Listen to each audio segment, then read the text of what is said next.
Hey guys, this tournament game was, it was interesting. I versed a 2000 rated player. He's the second seed of the tournament, like the second best rated, I guess. And this is the game. I went for e4. He went e6. And stupid me, I forgot this is the French, the French defense. But I thought, okay, let me just take control of the center. And then after d5, I was like, oh yeah, this is the French defense.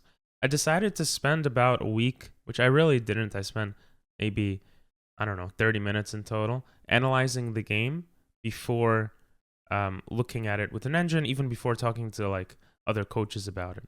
So here the knight went to d2, he took, and this is the Tarrasch variation, which is what I like. But apparently it turns into the Rubinstein variation after taking. I don't know why. F6, and then I thought d3 was clever. The idea behind d3 is that if you take this pawn that looks free, you give a check, and all of a sudden I'm winning your queen, right? So, again, my guy is a 2000 rated player. He's not going to fall for that. 2044, to be more exact. So, he takes, I take, and I think I'm in a slightly better position because I have developed the bishop. Both of our bishops can come out, and this kind of looks a little passive. Maybe this is a little overextended, but things are fine. And here he plays c5. And I thought a lot on my next move. I thought, okay, I could go c3, but then if he takes, it's an isolated center pawn. I don't like that. It's going to be hard to protect. Isolated queen's pawn, it's called, IQP. Basically, there's no pawn that can protect it, which doesn't mean that you lost the game. It just means you have to spend resources and be very careful with how you play this, because you have to defend this pawn while your opponent tries to attack it. So I didn't like that idea. I kind of just spoiled what I did. But I also considered knight e2 to take back maybe something like this. And I thought, okay, I have two pieces developed now. That's better than one, right? So I thought this was okay. But I didn't like that it blocks in my queen. And then I thought of this move, which is what I played, which was queen f3. And the idea, and I calculated all of this, the idea behind this is I give up this pawn to take.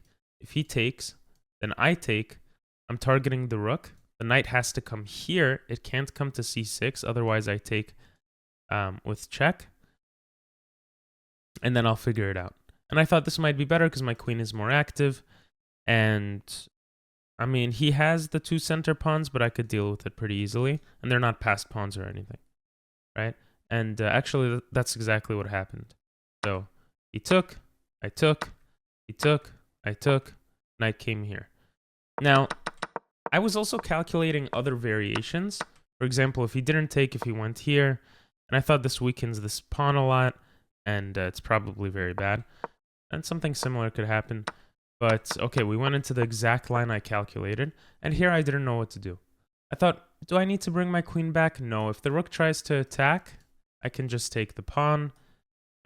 Maybe I have a6 later. Maybe I could pin the knight, but that doesn't work because the rook attacks and then wins my c-pawn. So something like this doesn't work because after this, you could take with the king and target this, which is actually annoying. I guess I could defend with my king, actually. Never mind. So maybe that's fine too. But I didn't know what to do, and I thought, okay, a lot of my mistakes in these tournaments have been just not developing, like a very basic thing. My queen doesn't need to move. Why would I move it? My bishop, I'm scared of moving because if I move it, then there might be something like this. And these split pawns are a little bit scary, especially dealing with this pawn. But at the same time, my queen sees this target.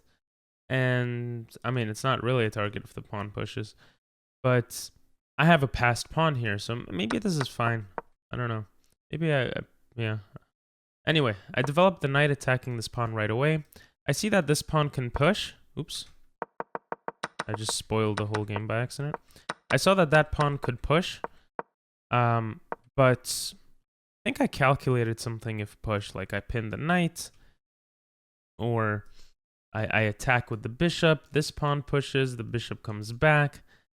Or I castle and bring the rook over.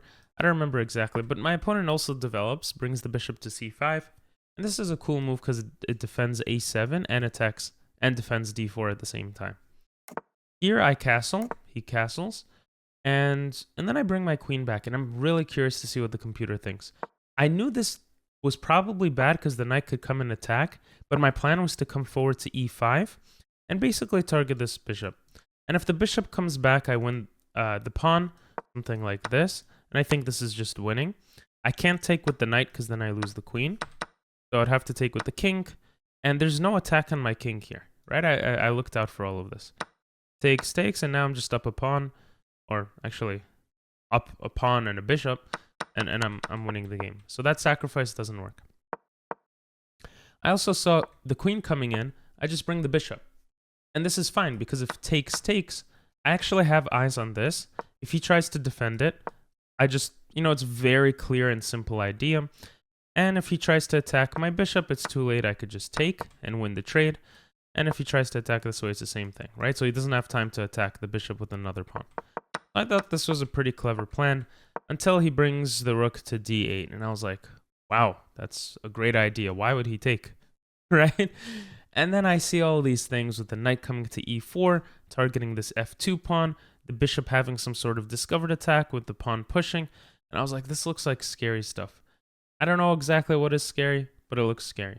And I thought really long here, and I was really confused. I thought, let me bring this rook over so this rook still defends this pawn from any attacks from the knight and bishop combo. I thought, okay, if this goes somewhere like here, here, or here, then the queen could take this, but not right now because I take the bishop. So after thinking of all that, and obviously I don't want to take the queen because I'm just helping my opponent develop. It looks like I have everything going on, but I think he wins this trade. I think I calculated this. Yeah, and I just lose a piece. So that's why I didn't trade. I brought the rook to d1. He brought the rook to c8. Very smart, having eyes on my c2 pawn. I went a3 to stop the queen from taking, and also just to stop the bishop from going to b4, because b4 looks really annoying, attacking the e1 square, preventing me from coming here. Actually, this is the reason why I didn't go e1 right away. Over here. Because I thought, okay, if I go e1, there's this, and this doesn't look fun. This looks a little bit scary. Maybe I was wrong. Maybe I could take, because the queen watches, but maybe he takes here first. No, actually, the bishop still watches, so maybe this was right. Maybe rook e1 was better. But again, I was scared of the knight and the bishop combo, and so I didn't do that. So I go d1. Also, I was thinking this pins, if the pawn moves out of the way, we eat the queen now, so this is a nice kind of active-looking move in my head. Then he goes rook c8, and I was like, whoa. That's a little scary. I play pawn a3. Bishop comes back so the queen can move freely, and the rook sees the c2 pawn. And here I calculate takes, here, takes. And somehow it feels like an even game because I'm forcing the rook off of this line. Right? The rook is scary on this line. Now, some of you might be thinking, why can't the rook just take? Well, there's this really nice double attack, attacking the rook and the knight, the rook and the rook. And here, if the rook takes, maybe I have something like takes. And I mean, this looks, he's up a pawn, but this pawn's very weak. I think I calculated something else here, actually. This was 2 weeks ago. The game from yesterday, I'm going to go over next week because I didn't analyze it yet. Oh, that game was crazy. So much to talk about there. But so much here, too. I'm really curious to see what the computer says because I really didn't understand it. But anyway, I think he saw that this was not a good move because I have some sort of discovered attack. So he went rook c4, or maybe taking was fine. I don't know. I brought the knight here. He attacked the bishop. I brought it back. Takes. And here I felt pretty good. This is like an even game already because I got rid of the most annoying piece in this game, this bishop. I mean, the rook is pretty annoying, but the bishop is super annoying. His knight is also centralized. I mean, he's probably doing better in terms of how things look, but it felt like an even game. The knight moved, takes. Again, we're just trading everything. He's going into an endgame. And here, I think, is where I messed up. I was lower on time. I came 12 minutes late because I was coming from work. I usually come late, but I was worried about time. He brings the knight forward, and I think this king d3 move was a horrible move. This fork doesn't work, for those wondering, because I could just take the rook, and this is probably winning for me. But the idea was rook g4, which is what he found. And I was like, oh my God, are you kidding me? I was so proud of myself how I was playing against this 2000 rated player. Then he goes for rook g4, and I'm like, wow, there's no way to protect this pawn. You know, if I try to protect the pawn, he gets the fork and wins the knight. So I thought, okay, let me move my king. And I think it was pretty much over here. I stopped caring. I started playing slower or faster.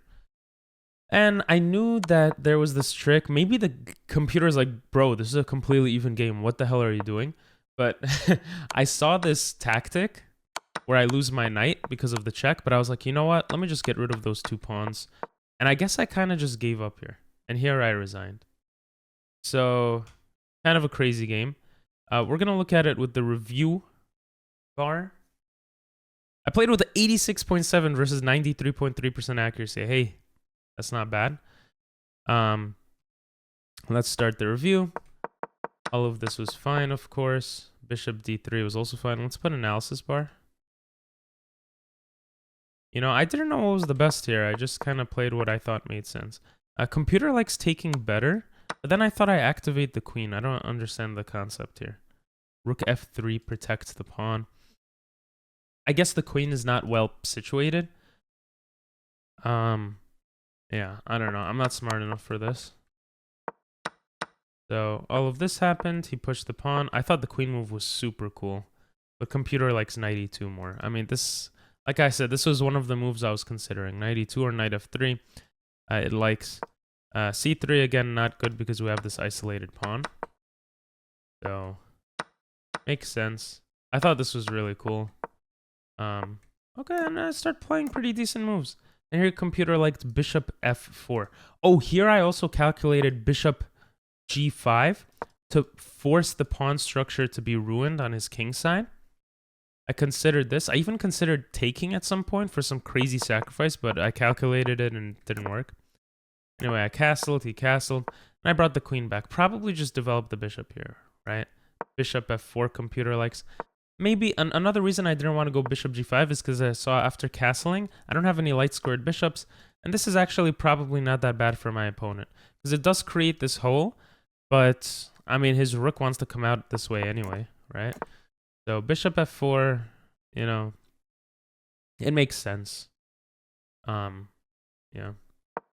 Anyway, I bring the queen back, bring the queen forward, bring the bishop there. Yeah, this rook move I did not like. Computer likes rook. Oh, it says it's the second or third best move. Okay. But it says just take the queen, which I think is crazy. Why would I let the queen come out like this? I guess my plan is to come here. Like, let's say he comes here. Yeah, I don't know. Already activate the king.